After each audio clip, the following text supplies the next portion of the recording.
السلام عليكم. اليوم راح نكمل شرح محاضرات الخاصة بسيستم الجهاز التنفسي. طبعا اليوم راح يكون عندنا موضوعين: موضوع القاحة التحسسية وموضوع السخونة. فهسه مبدئيا راح يجيكم البيشنت للصيدلية، راح يقول لكم يابا أنا عندي قاحة جاي تزايد عندي بالليل قبل ما انام، ومرات تقعدني من نومي واصلا ما جاي تخليني انام، فاريد علاج. او انتم بنفسكم تسألوه يابا هاي القاحة عندك شو وقت تزداد؟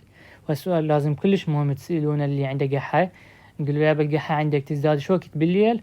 فاذا قال لكم اي والله انت زايد عندي بالليل، فرأسا شو تربطوها انها قاحة تحسسية، ونتصرف على هذا الاساس. يعني مو مثل المحاضرات السابقة اللي كانت قاحة رطبة وقاحة جافة.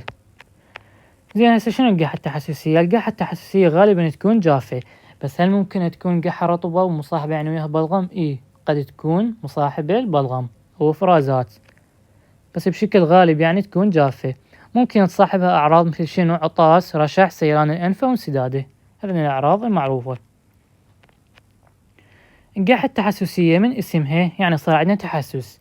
هذا التحسس ليش جاي يصير؟ بسبب مواد معينة نتعرض لها او صار فترة من دخولها الجسم. أكثر شي القاحة التحسسية راح تزداد بشهر الثالث والرابع. ليش؟ لأن هذين الشهرين يمثلين شهر الربيع. زين احنا ايش عندنا بشهر الربيع؟ شهر الربيع راح يكون بيه انتشار حبوب اللقاح بالجو بشكل كلش كبير، فمن ضمن المسببات للتحسس هو حبوب اللقاح. فهسه لو نجي الشغلات اللي تسبب تحسس: حبوب لقاح، تراب، دخان، هواء بارد، وبر قطط والكلاب، عطور قوية. فقلنا تزداد أكثر شي بشهر الثالث والرابع بسبب انتشار حبوب اللقاح بالجو. نعرف القاحة التحسسية عن طريق انها تزداد كلش بالليل وتصير قوية، فنسأل المريض اذا عنده هالشي، وقلت لكم شلون يعني لازم نتأكد. زين احنا قلنا هسه جاي صار عندنا تحسس، ان سبب القاحة التحسسية هو تحسس. زين هذا التحسس شلون جاي يصير؟ من تدخل المادة المسببة للحساسية، وخلينا نفرض مثلا عندنا حبوب لقاح، راح تدخل الجسم، اكو خلايا بالجسم راح تلتقطها اسمها دندريتك سيل. من تلتقطها راح ترسل ايعاز او تعرضها على التي هيلبر سيل. هذين الخلايا بدورهن ايش راح تسوي؟ راح تفرز مادة اسمها سيتوكين. هذا السيتوكين وين راح يروح؟ راح يروح على خلية اسمها بيتا سيل. ايش راح يسوي لها؟ راح يسوي لها تفعيل او تنشيط. ورا ما تتفعل البيتا سيل ايش راح تسوي؟ راح تنتج لنا اجسام مضادة او انتي بودي. هذين الأجسام المضادة وين راح تروح؟ الخلايا اسمها ماست سيل، وهاي الماست سيل من تتعرض لذين الأجسام المضادة راح تفرز لنا الهستامين. إذن المسبب الرئيسي للتحسس الهستامين. فإحنا حتى نعالج هاي الحالة المرضية لازم شو نسوي؟ لازم نمنع الهستامين. فالعلماء اخترعوا أدوية سموهن انتي هستامين، أي مضادات الهستامين اللي راح تروح على الهستامين وتمنع إفرازه. بالتالي هذا الكلام كله راح نلغيه وما يصير عندنا تحسس.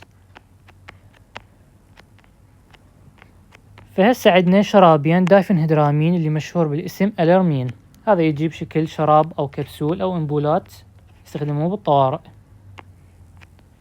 الأعمار أكبر من 12 10 مول 3 مرات باليوم، والأعمار من 6 إلى 12 5 مول 3 مرات باليوم. ننتبه قبل أن نصرف هذا العلاج إن أكو بعض الأدكتية يستخدمون سوالفهم هاي التعبانة، فغالبا إذا انطلب بالاسم ما نصرفه، أو إذا انطلب كميات كبيرة هم ما نصرفه، ننطيه ونصرفه بحذر.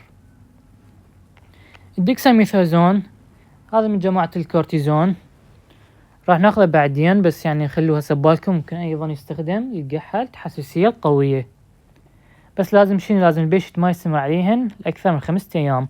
ليش؟ بعدين راح نعرف ليش. شابتر الكورتيزون، ونتجنبهن المرضى الضغط والسكري والحامل. زين احنا بالمحاضرات السابقة اللي كانت تخص القحة الرطبة والقحة الجافة اخذنا شرابات بها مواد كانت انتي هستامين. مثل عندكم هذا الشراب بدايفنهيدرامين اللي هو نفس الأليرمين. شراب مثلا عندكم هذا بكلورفينرامين، وهذا ايضا بدايفنهيدرامين، ذني من جماعة الانتي هستامين. فنقدر نستخدمها للقحة التحسسية. اي نقدر، مثلا مرات القحة التحسسية قلنا هي مو شرط جافة، اذا جافة نعطيها مثلا أليرمين وخلاص.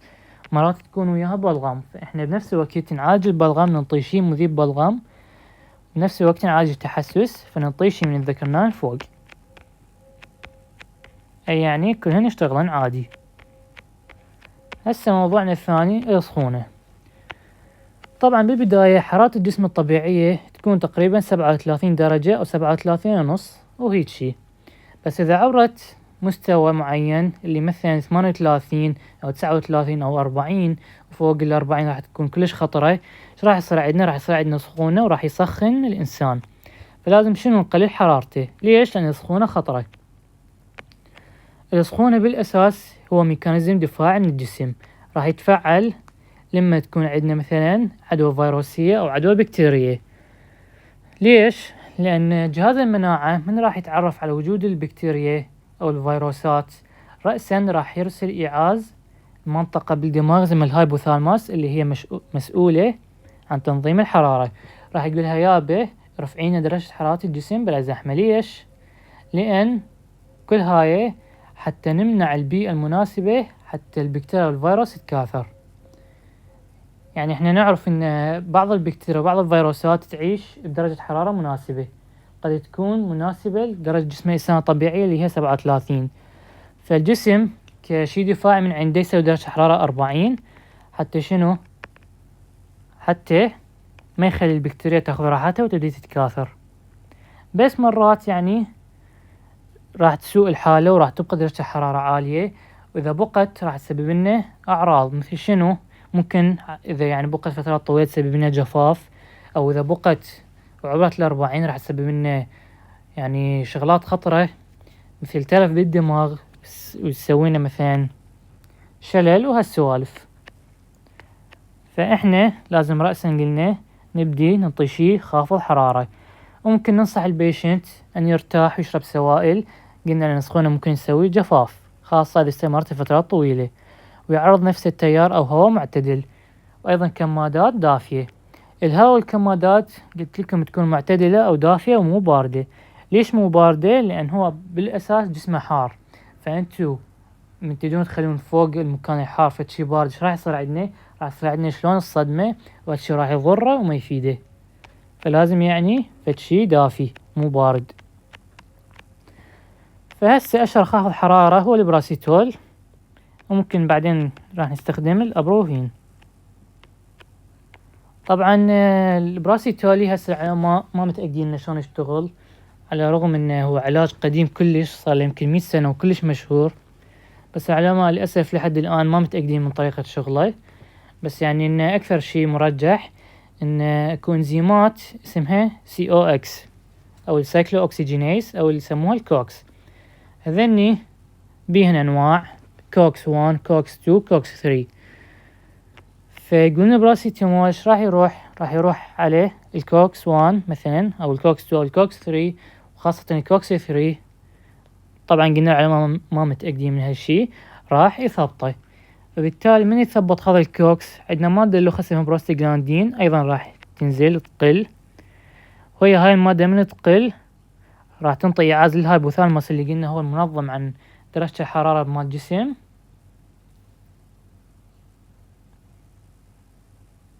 عندنا انخفاض ايش راح يصير؟ تعود نقطة ضبط الحرارة إلى المستوى الطبيعي. فهسه ايش صار عندنا؟ صار عندنا بروستاجلاندين، هاي بالحالة اللي بعدها السخونة بعد ما نعطي علاج راح يزداد، أي بالتالي الهايبوثالاموس راح تنطي إيعاز للجسم إنه يزود درجة الحرارة.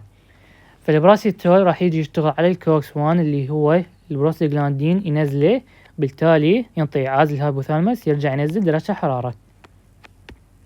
فهسه نيجي على هذا الفيديو شوفوا. Fever is an elevation in body temperature mediated by hypothalamic pathways in the central nervous system. The hypothalamic thermoregulatory center controls body temperature through three mechanisms. 1. Controlling heat production mainly in the muscles and liver. 2. Controlling heat dissipation from the skin and lungs. And 3. Setting the normal body temperature. Fever is a physiologic process where the hypothalamus sets a higher body temperature set point in response to endogenous signaling. The body then rebalances heat production and dissipation to elevate the body temperature to the new set point. This is why patients with new fevers often feel cold and experience rigors. Their current body temperature, although elevated above true normal, lies below the newly elevated hypothalamic set point and leads to the subjective feeling of cold. طبعا هنا Lever 2. Controlling heat dissipation. Normal body. أنا جاي أشرح الجسم إنه شلون راح يرفع درجة الحرارة. إحنا قلنا عندنا الهايبوثالاموس هو المسؤول عن تنظيم درجة الحرارة. فمن راح يجي إعاز الهايبوثالاموس إنه يرفع درجة الحرارة مال الجسم، راح يسوي لنا شغلات ترفع درجة حرارة الجسم. من الشغلات اللي راح يسويها راح يسوي رعشة أو انقباضات غير إرادية بالعضلات. بعدين الانقباضات شو راح تسوي؟ راح تولد حرارة، أو راح يصعد لنا ليفل الميتابوليزم. احنا نعرف الميتابوليزم عندنا حرق، أي يعني عندنا إنتاج حرارة. فهذين الشغلتين راح تزود لنا إنتاج الحرارة، وبالتالي ترفع درجة حرارة الجسم. هاي شغلة ممكن يسويها. فتلاحظون البيشنت من يسخن يرجف، على الرغم هو يعني مسخن بس هو يرجف. شغلة ثانية، الجسم شو راح يسوي؟ راح يقلل الدم الواصل للأطراف، أي أقصد الإيدين مثلا والرجلين. هذين كلهن الجسم يعتبرهن شنو؟ مساحة سطحية. فإحنا نريد نقلل المساحة السطحية اللي يتعرض لها الهواء، حتى شنو؟ حتى نحافظ على الحرارة قدر الإمكان بالجسم، بالتالي نزود الحرارة. ولهذا قد تشوفون إنه هو يعني صدره أو قصته حارة، بس من تجون تلزمون إيده أو رجله راح تكون باردة. ولهالسبب البيشنت من يسخن راح يتغطى ببطانية ويقول لكم ياباني بردان. وزين واحد يقول له أنت مسخن درجة حرارتك زايدة ليش بردان؟ السبب هو هذا. فنرجع المزة مالتنا، كل هذني راح يسبب لنا زيادة درجة الحرارة. فهسه البراسيتول بيه هواي جرع وهواي يعني دوزج فورم مالته. عندنا أول شي هذا بنادول العادي يجي بجرعة 500 وأكو 250 وأكو 1000 اللي يسمونه دولبران. نعطيه عند الحاجة أو يعني كل 6 ساعات حباية. ويكون يعني هذا آمن، نعرف بيه كنا آمن. عندنا على شكل فيال أيضا يجيب 1000 ملغرام عند الحاجة، هذا يكون وريدي يعني. ممكن يجي أيضا تحاميل عند الحاجة أو كل 6 ساعات، سواء أكل الكبار وأكل الأطفال. أيضا ممكن يجي البراسيتول بشكل قطرات، يستخدموه أطفال حديثين الولادة اللي عمرهم بالأشهر، اللي غالبا فوق الشهر وشهر وأقل. دائما شنو؟ ريفيرال للطبيب، ما نتصرف من كيفنا. يعني عمر شهرين 3 أشهر 4 عادي ممكن، وأكثر طبعا. فحساب الجرعة عندنا قانون يقول وزن الطفل في 2 يساوي عدد القطرات كل 6 ساعات. لنفرض عندنا طفل وزنه 5 كيلوغرام، وش نقول 5 في 2 يساوي لنا 10 قطرات كل 6 ساعات. هسه شرابات مال البراسيتول، طبعا احنا عندنا شرابات للكبار وشرابات للصغار أطفال. الفرق بينهم راح يكون بالجرعة.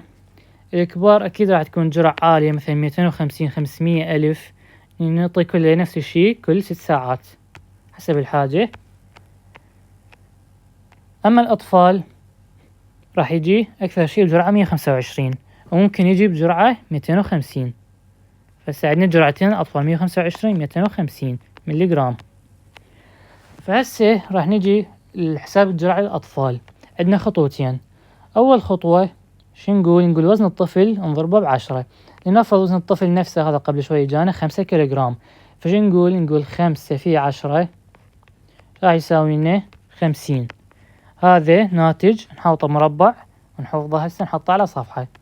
هسه نجي للخطوة الثانية. الخطوة الثانية لازم شو نسوي؟ نختار شراب. الشراب قلنا راح يكون جرعتين، أما جرعة 125 أو جرعة 250. نختار واحدة من عندنا. نفرض اختارينا هذا الشراب، نجي نقرأ جرعة مالته هنا قد، 125 ملغرام بكل 5 مليلتر. فش نقول 125 بالخمسة. الناتج اللي طلعناه قبل شوية مقابلة اكس طلعنا ناتج. فهسه احنا الناتج قد طلع كان 50، خليناه بمربع. هسه نجي اختارينا الشراب مثلا 125. نقول 125 بالخمسة. الناتج مالتنا اللي كان هو 50 مقابلة اكس. سوي وسطين طرفين. ايش راح يصير؟ 5 في 50 250. 250 تقسيم 125. الناتج قد راح يطلع لنا 2 مول. إذا ننطي شنو 2 مول كل 6 ساعات. ونفس الحسابات.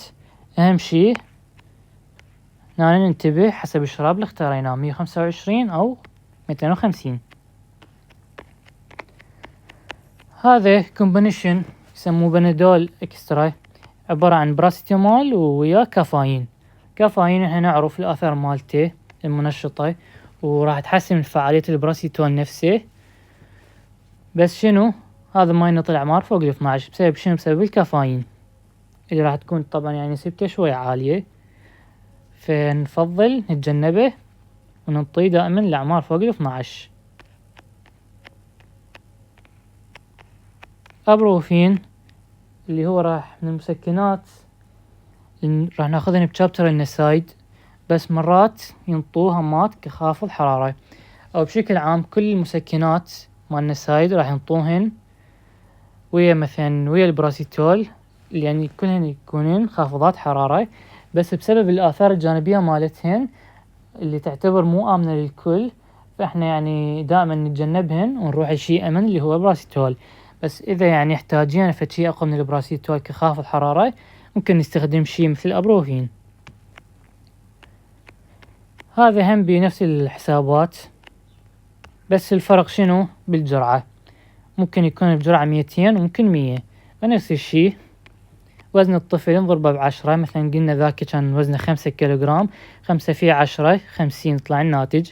ناتج نحطه على صفحة ونجي نختار شراب. نرفض اختارينه جرعة 200. سوي نسبة وتناسب 200 بالخمسة. الناتج مالتنا كان 50 مقابلة اكس. شو راح يصير عندنا؟ راح يصير عندنا 250 تقسيم 200. راح تطلع عدد المول كل 6 ساعات. وهاي هي محاضرتنا اليوم.